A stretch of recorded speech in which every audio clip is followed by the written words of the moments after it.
tarixin böyük cinayətkarlarından olan Həccac İbn Yusif öz cinayətlərini örtbasdır etmək üçün deyirmiş ki, bu cəmaət günahkardır.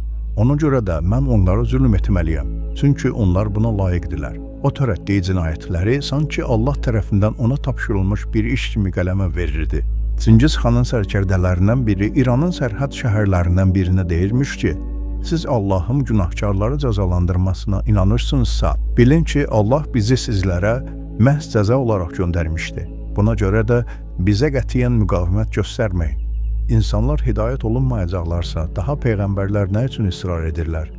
Haqqında danışılan ayələrlə bağlı qarşıya çıxan ikinci sual bundan ibarətdir ki, sözügedən insanlar hidayət olunmayacaqlarsa, onda peyğəmbərlərin onları dinə dəvət etməkdə israrlı olmalarının səbəbi nədir? Lakin bir məqama diqqət yetirməklə bu suala aydınlıq gəlir.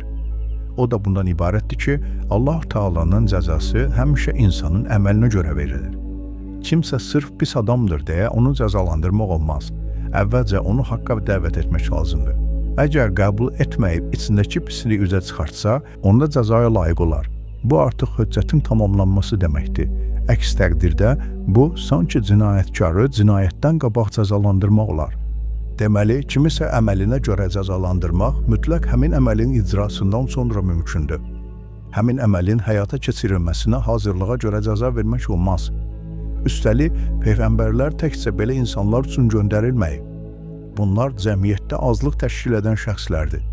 Cəmiyyətin böyük əksəriyyəti o insanlardır ki, yanlış yolda olsalar da düzgün təlim-tərbiyə nəticəsində haqqı qəbul edib düz yola gələrlər.